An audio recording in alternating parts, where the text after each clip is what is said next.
ಅರ್ಥಶಾಸ್ತ್ರದ ಪಿತಾಮಹ Adam Smith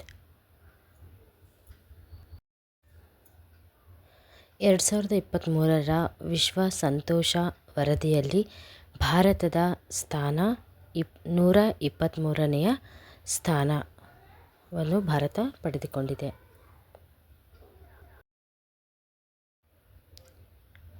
ಜಾಗತಿಕ ಹಸಿವಿನ ಸೂಚ್ಯಂಕ 2022ರ ವರದಿಯಲ್ಲಿ ಭಾರತವು ಎಷ್ಟನೆಯ ಸ್ಥಾನ ಪಡೆದುಕೊಂಡಿದೆ?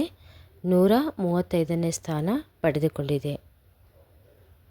ರಾಷ್ಟ್ರದ ಜನರ ಸರಾಸರಿ ಆದಾಯವನ್ನು ಏನೆಂದು ಕರೆಯುತ್ತಾರೆ? ತಲಾದಾಯವೆಂದು ಕರೆಯುತ್ತಾರೆ. ರಾಷ್ಟ್ರದ ಜನರ ಆದಾಯವನ್ನು ತಲಾದಾಯ ಎಂದು ಕರೆಯುತ್ತಾರೆ.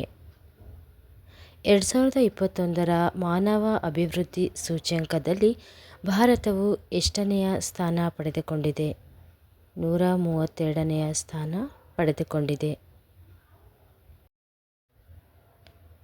2011ರ ಜನಗಣತಿಯ ಪ್ರಕಾರ ಭಾರತದ ಜನಸಂಖ್ಯೆ ಬೆಳವಣಿಗೆಯ ದರ 17.7.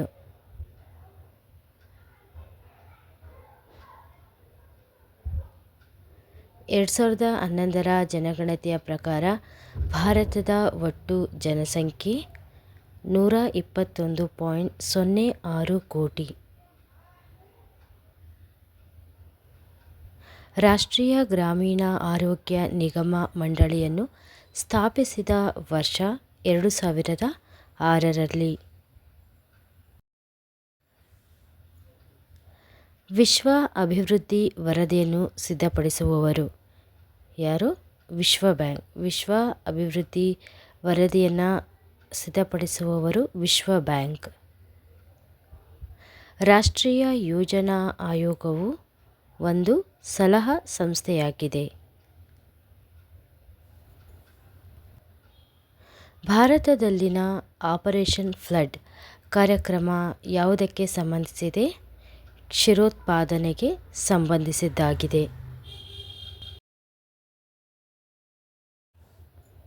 ಕೇಂದ್ರ ಬಜೆಟನ್ನು ರೂಪಿಸಿ ಸಂಸತ್ತಿಗೆ ಮಂಡನೆ ಮಾಡುವ ಜವಾಬ್ದಾರಿ ಹೊಂದಿರುವುದು ಆರ್ಥಿಕ ವ್ಯವಹಾರಗಳ ಇಲಾಖೆ. ಅಕ್ಕಿ ತಂತ್ರಜ್ಞಾನ ಪಾರ್ಕ್ ಎಲ್ಲಿ ಸ್ಥಾಪನೆಯಾಗಿದೆ? ಕಾರಟಗಿಯಲ್ಲಿ. ವಿಶ್ವ ಆರೋಗ್ಯ ಸಂಸ್ಥೆಯ ಕೇಂದ್ರ ಸ್ಥಾನ ಎಲ್ಲಿದೆ? ಕೇಂದ್ರ ಕಚೇರಿ ಎಲ್ಲಿದೆ? ಜಿನೇವಾದಲ್ಲಿದೆ. ರಾಷ್ಟ್ರೀಯ ಅಭಿವೃದ್ಧಿ ಮಂಡಳಿಯ ಸ್ಥಾಪನೆ ಜೂನ್ 1952ರಲ್ಲಿ. ಭಾರತದ ಹಸಿರು ಕ್ರಾಂತಿಯ ಅವಧಿ 1966ರಿಂದ 1969ರವರೆಗೆ.